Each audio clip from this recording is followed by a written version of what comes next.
Assalamu alaikum dear students. Welcome to class 5 subject social studies. Today's topic is social and religious reformers. In 19th and 20th centuries, the Indian society went through many important changes. The main changes were related to the issues of caste system. The two main issues were caste system and the position of women in the society. When the colonial period began in India, Indian society was divided into various castes. At the lowest level were the labourers who worked to keep the cities clean and did other work which the people of the higher caste considered too low for them. These people were called untouchables. For example, the people who sweep the roads or the cobblers who mend the shoes, they were called as untouchables because they were very poor. Okay, they were considered impure and were denied the basic rights to live with dignity. Education was limited only to the religious texts. That means only the rich people used to learn and get educated. Okay, and the lower class, that is the untouchables, were never allowed to learn anything. Okay, and even the women were not allowed to learn. Only it was the men who used to go for schools or for higher education. Women did not have equal status in the society and were not given opportunities of education. Many women were forced to live in parda. During the olden days, in the 19th and 20th century, parda system was not only in Muslims, it was also with the non-Muslims, okay, that is the Hindus. Even they used to do parda. And even practices of sati system.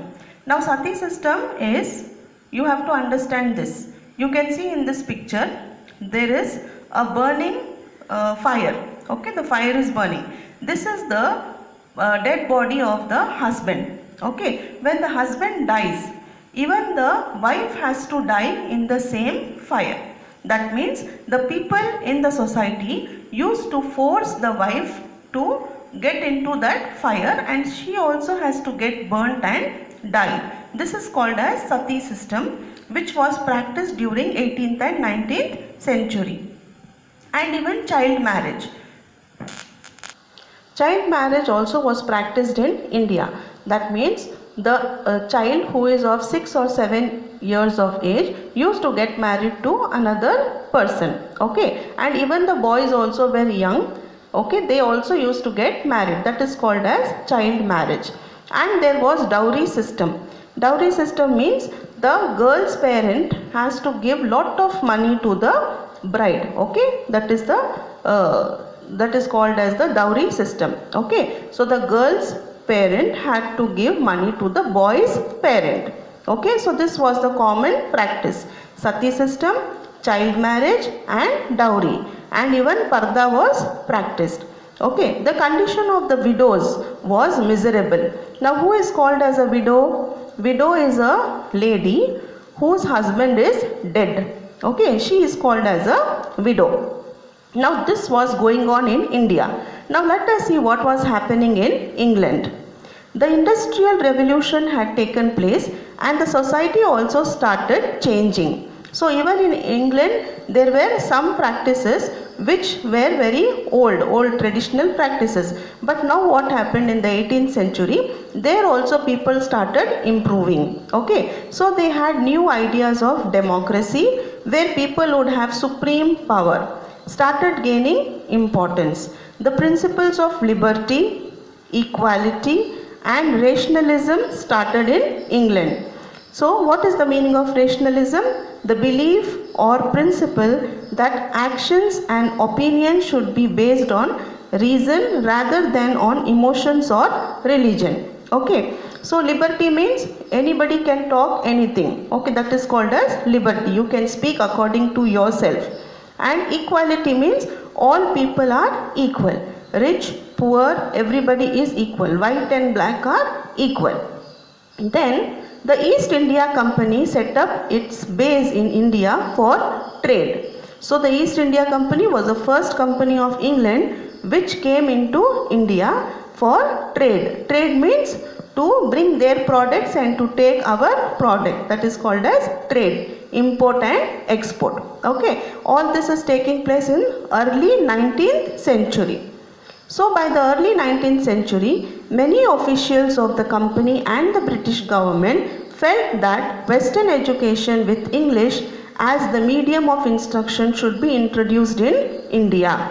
So the English people, the British people wanted the Indians also to get educated in English. Why? Because it was very difficult for English people to understand Hindi or any other language.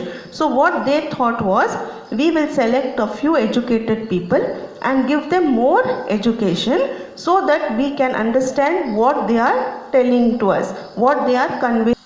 And the British people also thought that in their company, that is the East India Company, all the big posts were taken up by the Britishers.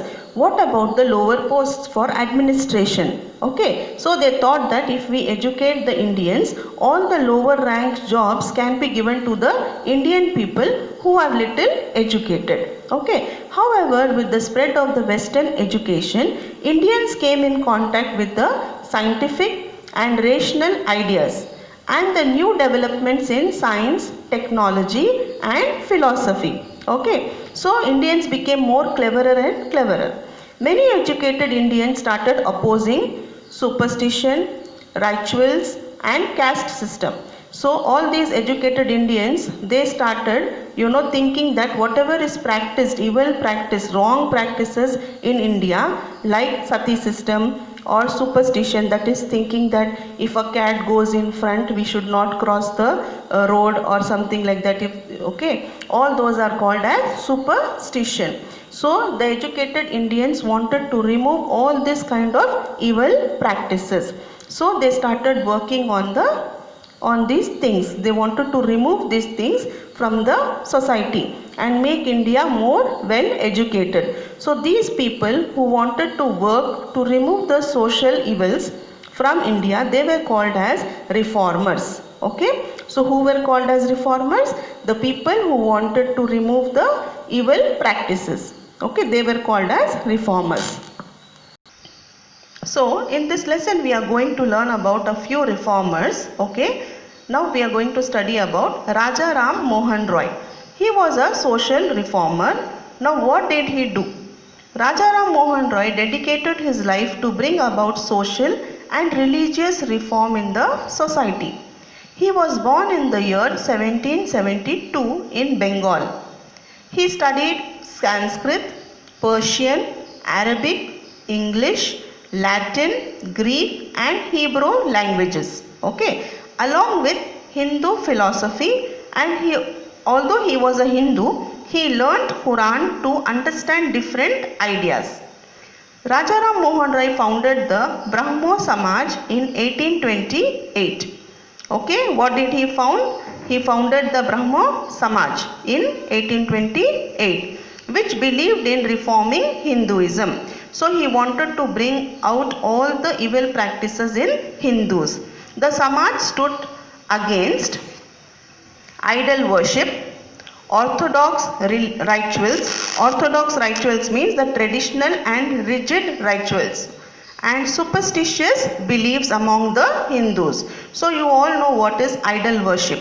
Idol worship means it is the statues. They are worshipping the statues. So he wanted to remove idol worship. Okay. He published journals in Bengali, Persian, Hindi and English to spread the ideas of equality and liberty among the people. Rajaram Mohan Roy is best remembered for his work towards improving the position of women. Okay, he worked tirelessly to end the practice of sati system, in which a widow was forced to sacrifice herself at the funeral pyre for her dead husband, as I showed you the picture earlier. He was a learned man and knew the ancient religious scriptures well. He quoted the scriptures to fight against this social evil. Okay, and his efforts took shape when the British official William Bentinck passed a law in 1829 to prohibit the practice of sati system. So who helped him? to stop the sati system? It was the official William Bentinck. Okay. So he also, yes, he also tried to fight against the child marriage and widow remarriage. He wanted the widows to get married instead of getting, getting satied.